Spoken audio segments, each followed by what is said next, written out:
আর কাঁদিস না। ওই দেখ যমুনায় স্নান করতে এসেছে কৃষ্ণ। রাধারানী তিনি বলছেন, ওরে গোপী, ও সখী, ও কৃষ্ণ হতে পারে না, কেননা আমি জানি যদি কৃষ্ণ এসে থাকে মা যশোদা কখনো যমুনায় স্নান করতে পাঠিয়ে দেবেন না। ও কৃষ্ণ নয়। গোপীগণ সকলেই ছুটে এসেছেন মা। সুন্দর বর্ণন, সুন্দর বর্ণন গোপীদের। এখনই আমার দিকে ধ্যান দেন। গোপীগণে ছুটে এসে উদ্ধবকে ঘিরে ধরেছেন যমুনার তটে। গোপী বলছেন, তুমি কে? উদ্ধব দুই হাত জোড় করে বলছেন, আমি উদ্ধব, আমি কৃষ্ণের খবরে নিয়ে এসেছি। গোপীগণ বলছেন, চলো মধুবনের ভিতরে চলো। বাবা ধ্যান দেবেন, অত্যন্ত জ্ঞানের কথা। আর এই কথা কি যদি কেউ বুঝতে পারেন তা জীবনই ধন্য হয়ে যাবে। গোপীগণ ওই মধুবনের ভিতরে সুন্দর একটি স্থান দিয়েছেন। আর উদ্ধবের সম্মুখে প্রেমময়ী রাধারানী তিনি হাঁটুতে মাথা লাগিয়ে বসে আছেন। উদ্ধব এদিক ওদিকে তাকাচ্ছেন আর দেখছেন সমস্ত গোপী সুন্দরী, আর চিন্তন করছেন এর ভিতরে রাধারানীকে। রাধারানী কি হতে পারে? কিন্তু উদ্ধবের সম্মুখে পাগলিনীর বেশ ধারণ করে হাঁটুতে মাথা লাগিয়ে প্রেমময়ী রাধারানী বিরাজমান হয়েছে। এই কথা উদ্ধব জানেন না। একজন গোপী ছুটি এসে বলছেন, তুমি কোথার থেকে এসেছ? উদ্ধব বলছেন, মথুরা থেকে। কার কথা নিয়ে এসেছ? কৃষ্ণের কথা। গোপী বলছেন, আমি কৃষ্ণকে চিনি না। চলে গেলেন। আরেকটি গোপী এসেছেন, এসে বলছেন, কোন কৃষ্ণের খবর? আমাদের ব্রজধামে তো কোনো কৃষ্ণই নাই।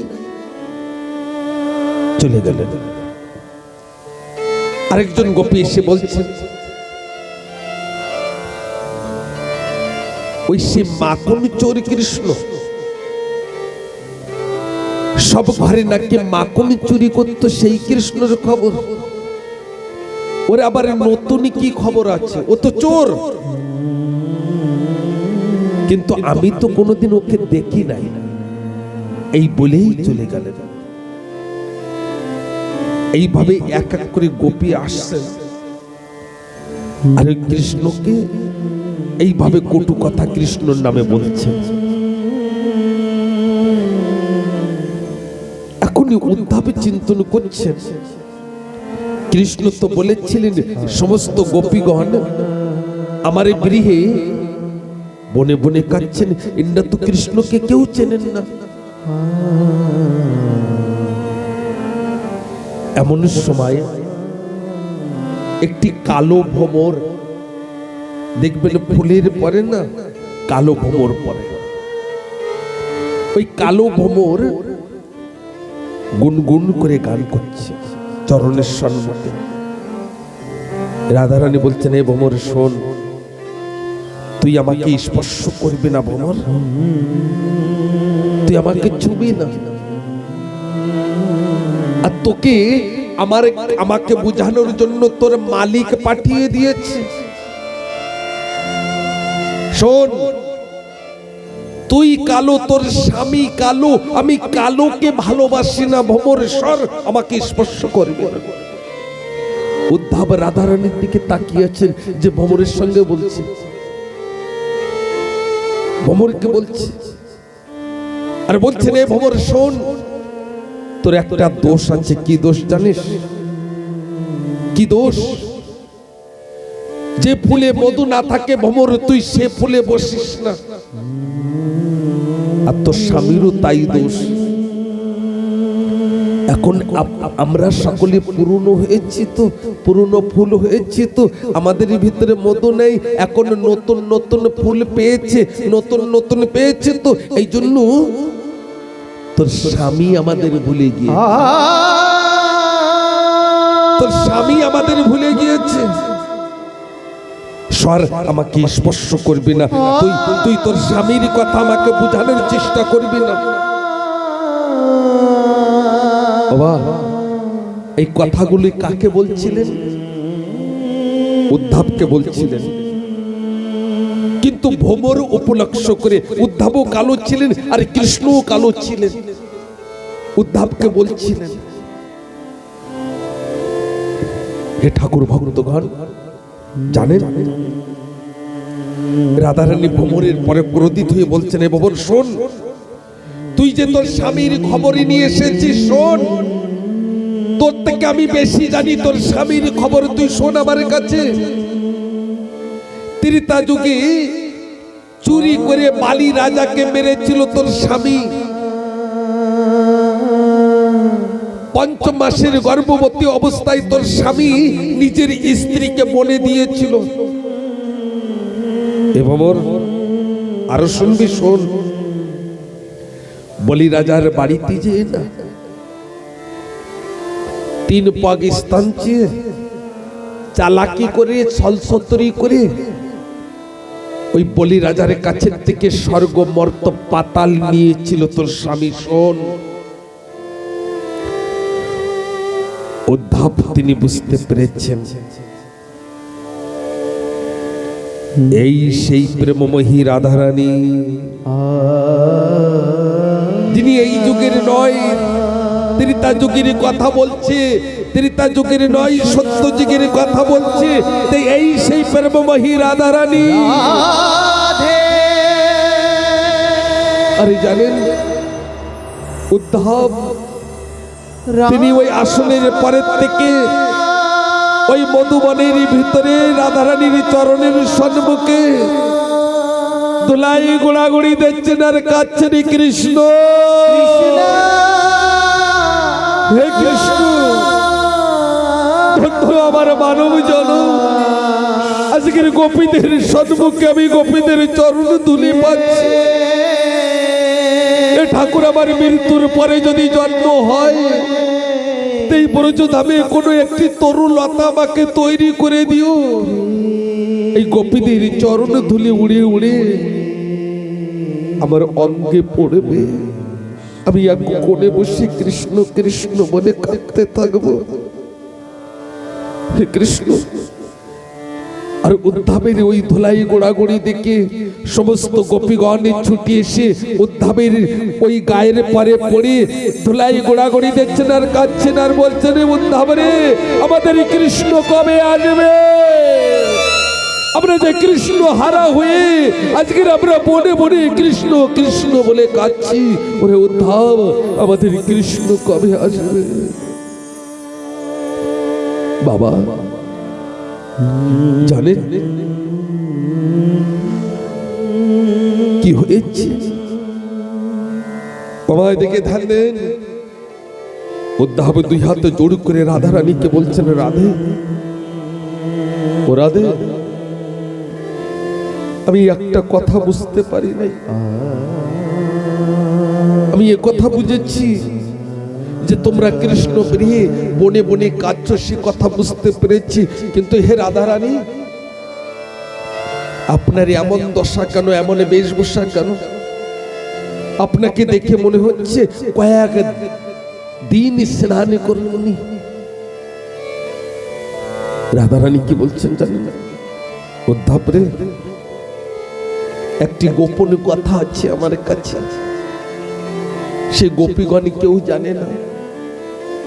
জানো উদ্ধব, যেদিন মথুরা যাবে না ব্রজধাম ছেড়ে, সেই রাতের বেলায় কৃষ্ণ আমার কুঞ্জে এসেছিল, রাধা কুঞ্জে। উদ্ধব, কৃষ্ণ নিজে হাতে আমার চোখে কাজল পরিয়ে দিয়েছে, কৃষ্ণ আমার চুল বেঁধে দিয়েছিল, কৃষ্ণ আমাকে সুন্দর করে তিলক করে দিয়েছিল, কৃষ্ণ নিজে হাতে আমার পায়ে আলতা লাগিয়ে দিয়েছিল, আমাকে সুন্দর করে সাজিয়ে দিয়েছিল। তাই আমি যে সময় যমুনার ঘাটে যাই না, আরে যমুনার জলের দিকে যে সময় আমি তাকিয়ে থাকি না, সে সময় আমি চিন্তন করি, উদ্ধব আমি যদি যমুনায় স্নান করি, আমার কৃষ্ণর তোমা আমার শিকার সব ওই যমুনার জলে ধৌত হয়ে যাবে। যেমন একটি স্ত্রী স্বামী যে সময় হারা হয়ে যায়, হাতের শাখা সিঁদুরি যে সময় মুছে দেয় না, তাকে অনেকে কটু কথা বলেন, গাল করেন বিধবা। আমি চিন্তন করি, যত সময় আমার কৃষ্ণের তোমার সিঙ্গার আমার কাছে আছে না, তত সময় চিন্তন করি আমার কৃষ্ণ আমার কাছে আছে, আমার কাছে আমার কৃষ্ণ আছে। ওই যমুনায় স্নান করলে আমার কৃষ্ণের তোমার সবকিছু সিঙ্গারে ধৌত হয়ে যাবে, ধৌত হয়ে যাবে। মা রাধারানী তিনি বলছেন, উদ্ধব রে, এই জন্য আমি স্নান করি না। উদ্ধবে তিনি দুই হাতে জোড় করে বলছেন, হে রাধে, আমার কি একটি কাজ করে দেবে? রাধা বলছেন, বলো কি কাজ? বাবা ধ্যান দেবেন। উদ্ধব বলছেন, আমি শ্রীধামকে একবারে দর্শন করতে চাই। আমার ঠাকুরের মুখস্থল থেকে আমি শুনেছি শ্রীধামের নাম। বাবা রাধারানী কি বলছেন, ওরে উদ্ধব, একটি গোপন কথা শোনো। দাদাস রাখালদের ভিতরে সব থেকে গরিব ছিলেন শ্রীদাম, আর শ্রীদামের মা ওই সমস্ত ব্রজধামের গোপীদের ঘরের ওই ফেলানো রুটি কুড়িয়ে নিয়ে আসতেন, আর কুড়িয়ে ওই শ্রীদামকে বেঁধে দিতেন কাপড়ে করে, যা শ্রীদাম তো গোচরণে যা। আর কৃষ্ণ কি করতেন, মা যশোদা সুন্দর সুন্দর রান্না করে দিতেন। আর যে সময় দুপুরে বেলায় গোচরণে গিয়ে গোল হয়ে বসতেন না রাখালগণ, তো কৃষ্ণ সেই সময় না দেখতেন কোন জায়গায় শ্রীধাম বসে। যে জায়গায় শ্রীধাম বসতেন না, শ্রীধামের পাশে গিয়ে বসতেন। আর শ্রীধাম যে সময় ওই লোকের বাড়ির কোড়ানো রুটি যে সময় খুলে খুলে খুলতেন না, যে সময় খুলতেন ওই রুটি, সেই সময় কৃষ্ণ বলতেন, ও শ্রীধাম, তোমার মা না সুন্দর করে রান্না করে দিয়েছে, তো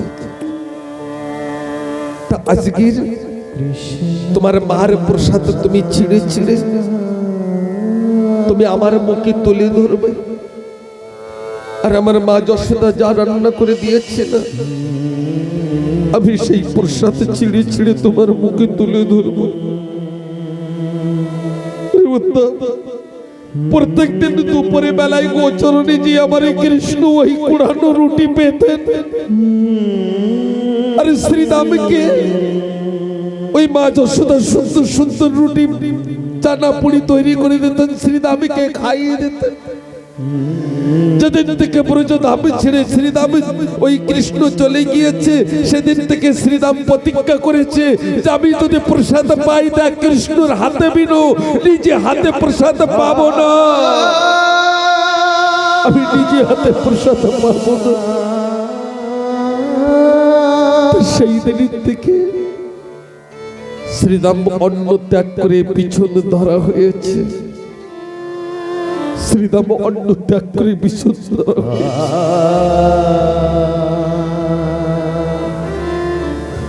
উদ্ধব বলছেন,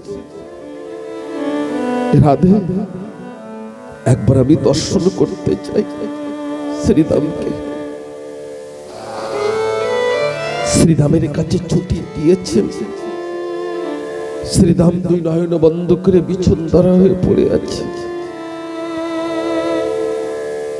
রাধারানী তিনি দুই হাতে জোড় করে বলছেন, শ্রীদাম, ও শ্রীদাম, একবার দুই নয়নে মিলিয়ে দেখো মথুরা থেকে কে এসেছে। শ্রীদাম দুই নয়ন বন্ধ করে বলছেন, রাধে কে এসেছে আমি জানি না, কিন্তু আমার কৃষ্ণ আসে নাই। কৃষ্ণ আমার কৃষ্ণ আসে নাই। আমার কথাকে উল্লঙ্ঘনে যাতে না হয়, এই জন্য আমার বন্ধ করেছিলেন না। আমাকে রাক্ষস কুলে জন্মগ্রহণ করতে হবে। আমি আজকের শরীরে ছেড়ে দিচ্ছি রাধে, আমি শরীরে ছেড়ে দিচ্ছি। এই কথা বলেই শ্রীরাম তিনি শরীর ছেড়ে দিয়েছেন। উদ্ধব এদিক ওদিকে তাকাচ্ছেন, দেখছেন যে বাতাস থেমে গিয়েছে। গাছের তরুলতা চুপ করে দাঁড়িয়ে আছে। ভ্রমরেগুলি ফুলের দিকে তাকিয়ে আছে। গাভীর বাছুরগুলি দুগ্ধের দিকে তাকিয়ে আছে। আর সকলের চোখে জল কৃষ্ণ কৃষ্ণ বলে কাঁদছে। এই প্রেম দেখে উদ্ধব তিনি ধুলাই গোড়াগড়ি দিচ্ছেন, আরে বেভোর হয়ে কাঁদছেন আর বলছেন, কৃষ্ণ তুমি এত বড় নিষ্ঠুর হয়েছো, এত বড় পাষাণ হয়েছো। এই সমস্ত গোপীগণী কৃষ্ণ বেরিয়ে কাঁদছে, পশু পক্ষী এমনকি গাভী আদি সকলে কৃষ্ণ কৃষ্ণ বলে কাঁদছে। বাবা এক এক করে 6 মাস ওই উদ্ধব তিনি ধুলাই গোড়াগড়ি দিচ্ছেন ব্রজধামে। 6 মাস। 6 মাস পরে মা যশোদা খোঁজ করতে এসেছেন। এসে একজন গোপীর কাছে জিজ্ঞাসা করছেন, তোমরা কয়েক গোপী এক সুরে মা যশোদাকে বলছেন, মা ওই দেখো ধুলাই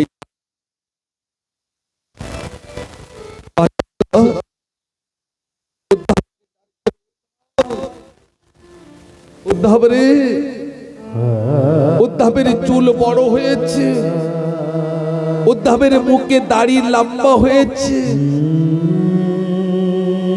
আর উদ্ধব ধুলার পরের থেকে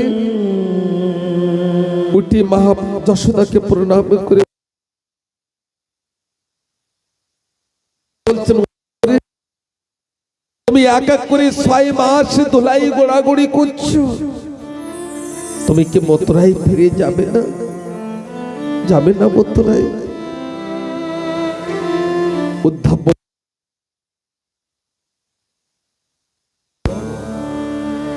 আমি যে তুমি কি পাষাণ হয়েছো, কৃষ্ণ তুমি কি নিষ্ঠুর হয়েছো, তুমি কি পাথর হয়েছো, তোমার ভিতরে কি প্রাণ নাই? বাবা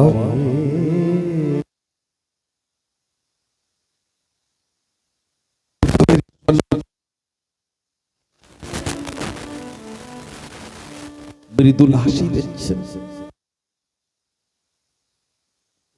উদ্ধব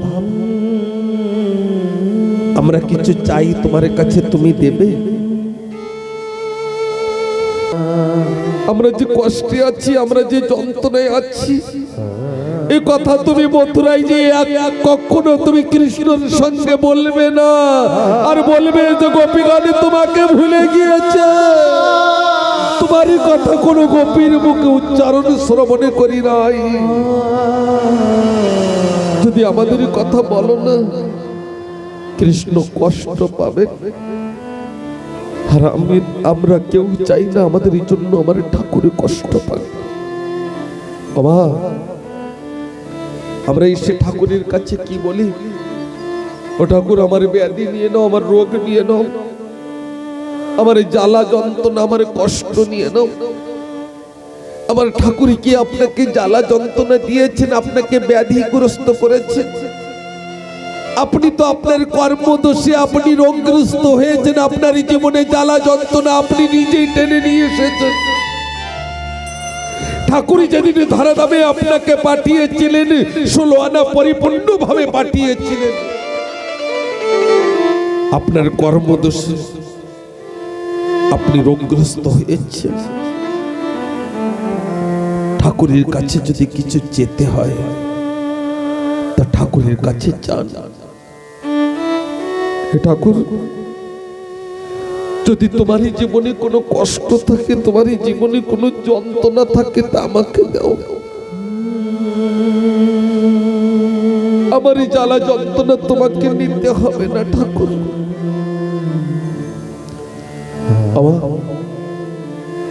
আজকের সারাদিনের ভিতরে একবারে কি চিন্তা করেছি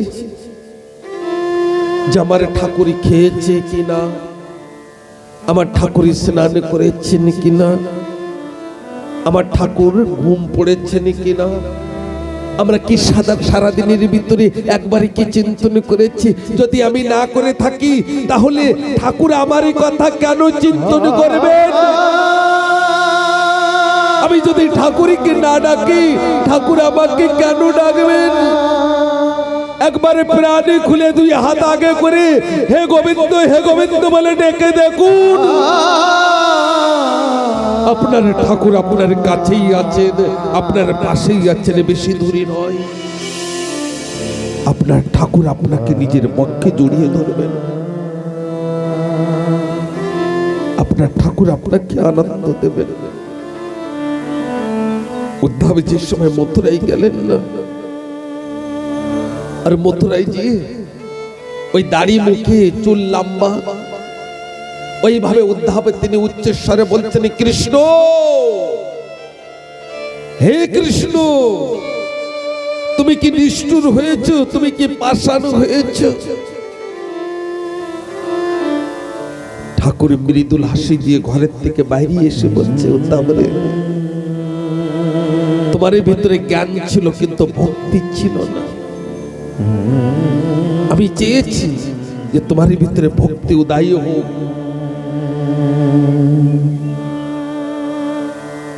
জ্ঞানের থেকে ভক্তি বড়, ভক্তি হি শ্রেষ্ঠ কলিযুগে। ভক্তি সহকারে যদি আমার গোবিন্দকে ডাকেন, তিনি যদি নিচু কুলুরও হন, দেখতে যদি ভালো না হন, আমার ঠাকুরই তার ডাক শ্রবণ করেন। আমার ঠাকুর উপরের এই সৌন্দর্য দেখেন না, আমার ঠাকুরই তিনি শরীরের সৌন্দর্য দেখেন না, আমার ঠাকুরই দেখেন মনির সৌন্দর্য। বলি যাই যাই শ্রী রাধে, রাধে রাধে।